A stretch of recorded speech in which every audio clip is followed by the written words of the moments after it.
अगर तुम ना होते 1983 में बनी एक भारतीय बॉलीवुड ड्रामा फिल्म है जिसका निर्देशन लेक टंडन ने किया है और इसमें राजेश खन्ना, रेखा और राज बब्बर ने प्रमुख भूमिकाएं निभाई हैं। लेक टंडन को 1983 में इस फिल्म के लिए film fans association of India से सर्वश्रेष्ठ निर्देशक का पुरस्कार मिला। ये फिल्म कई केंद्रों में सिल्वर जुबली पूरी करने वाली सुपरहिट रही और अवतार और सौतन के बाद 1983 में लगातार तीसरी सुपरहिट रही। इन फिल्मों ने राजेश खन्ना की सुपरस्टारडम में वापसी की घोषणा की। उसी वर्ष खन्ना ने कोलंबस अंतर्राष्ट्रीय फिल्म और वीडियो महोत्सव में इस फिल्म के लिए अभिनय में उत्कृष्टता के लिए एक विशेष पुरस्कार जीता। अशोक मेहरा। राजेश खन्ना एक धनी उद्योगपति हैं जिनका कॉस्मेटिक उत्पादों का व्यवसाय है। उनका विवाह पूर्णिमा, रेखा से सुखी है, लेकिन बेटी के जन्म के बाद पूर्णिमा को कुछ जटिलताएं होती हैं और डॉक्टर उसकी जान नहीं बचा पाते, जिससे अशोक पूरी तरह टूट जाता है। अपनी बेटी मिनी के प्रति अपने दायित्व के कारण ही वह खुद को संभाल पाते हैं और जीने की इच्छाशक्ति को फिर से जगा पाते हैं। कई साल बीत जाते हैं और अशोक अपनी जिंदगी सामान्य रूप से जी पाता है। बस वह मिनी बेबी शबाना की ईर्ष्यालु लालसा को बर्दाश्त नहीं कर पाता कि एक माँ उसे भी उसी तरह प्यार करे जैसे दूसरे बच्चों की माएँ उन्हें करती हैं। उसे संतुष्ट करने के लिए उसे झूठ बोलना पड़ता है, ये कहकर कि हो सकता है कि उसकी माँ भगवान के घर से लौट आए।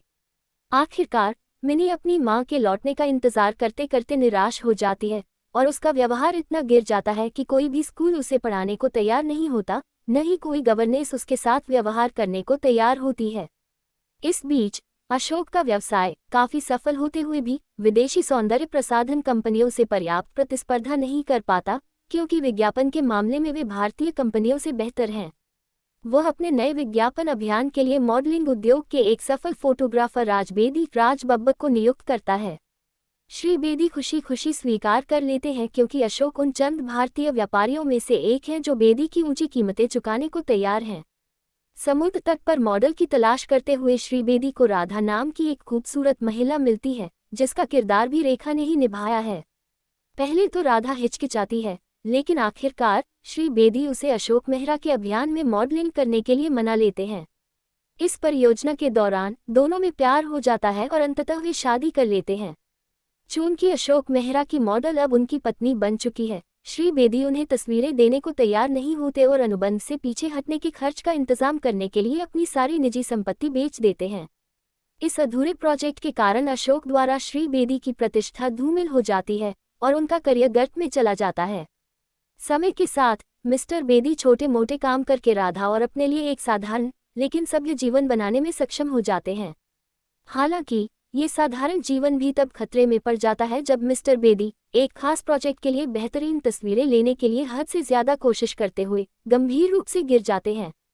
राधा घर चलाने और अपने पति के इलाज के लिए पैसे बचाने के लिए नौकरी करने का फैसला करती है, लेकिन कोई भी एक विवाहित महिला को नौकरी पर रखने को तैयार नहीं होता, जिसका मुख्य ध्यान उसकी नौकरी की बजाय उसके पति पर होगा।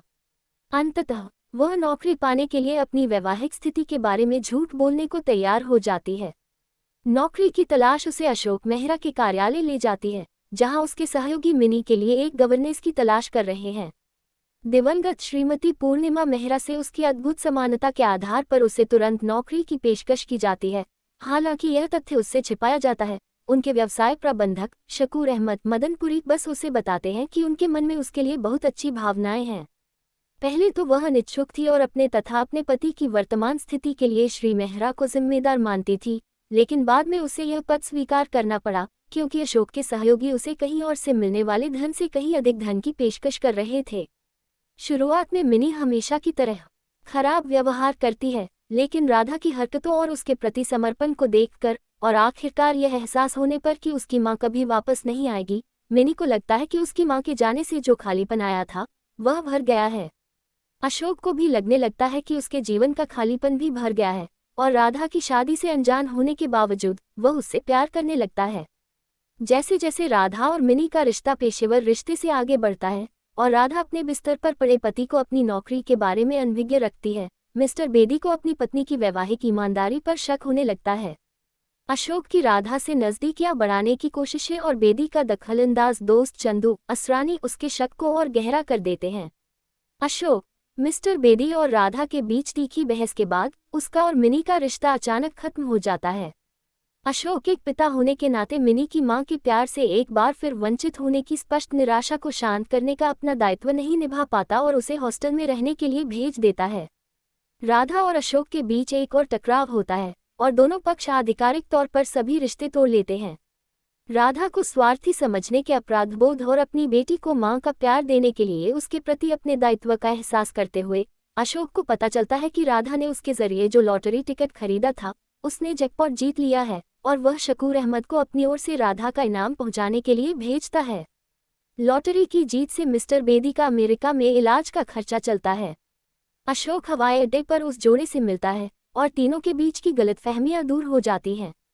फिल्म का अंत अशोक द्वारा बेदी परिवार की उड़ान में देरी का फायदा उठाकर मिस्टर और मिसेस बेदी द्वारा मिनी को गोद लेने की व्यवस्था करने के साथ होता है, क्योंकि वह उसे वह प्यार नहीं दे पाता जिसकी वह हकदार है और जिसकी वह चाहत रखती है।